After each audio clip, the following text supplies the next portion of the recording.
Papakita ko naman po sa inyo ngayon guys kung paano gumawa ng pichi-pichi. Ayan, ito yung kanyang mga recipe. Una, ayan, syempre, cheese. And then sugar. And then ito yung kasaba. And then of course, vanilla. Ayan, ito yung kanyang lagay. Ayan guys, samahan nyo ako mamaya. Ayan, titimplahin po muna natin guys. Ayan, simple lang, ito lang yung kanyang mga recipe. Ayan guys, samahan nyo ako mamaya habang tinitimpla tong aking pichi-pichi. Ayan guys, tinatakal na po natin siya ngayon. Ayan. Ayan siya. Alam nyo guys, kaya cheese ang nakalagay ngayon. Cheese ang ilalagay namin kasi mas masarap ang cheese. Pero totally talaga, nilalagay dyan is yung niyog. Pwede ring niyog. Pero mas masarap ay ang Eden cheese. Baka naman. Oh. Ayan siya. Bali, 2 cups lang siya. Ayan, 2 cups. 200. Ayan, 250 ml. Ayan, bali, dalawa lang yung aming lulutuin. Ito siya. Ayan, 2 cups. Ayan. And then, ayan, no? Dalawa din, no? Ayan, bali yung cups niya ay 125 ml na sukal. Ayan. Ayan, bali 200. Dami saging. Ayan. Ayan, sugar. Ayan. Ayan na yan. Ayan. 2 cups na 125 ml na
ready na.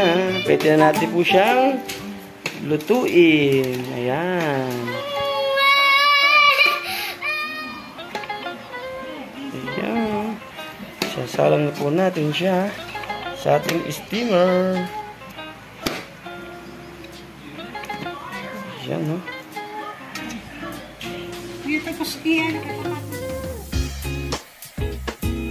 Ayan guys, pwede na. Luto na siya. After 30 minutes, ayan na siya.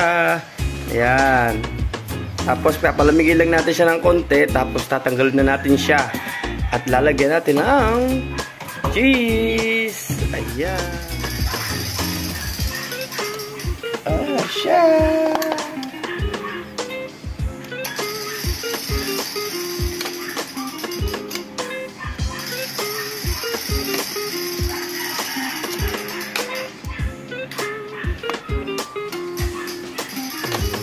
siya, guys. Ayan.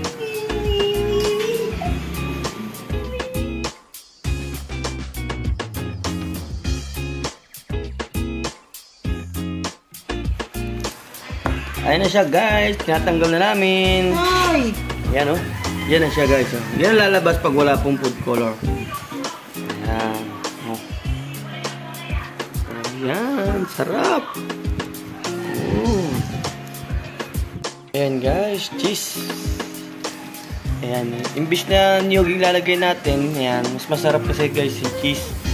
Pwede naman niyog, pero mas masarap siya. Pag cheese. Oh. Ayan, oh.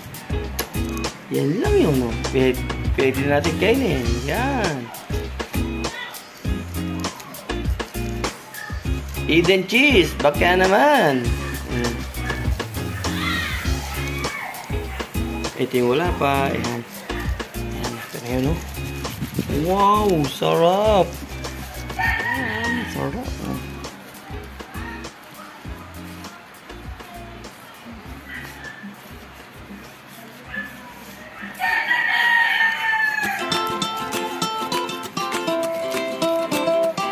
Okay, ready to eat.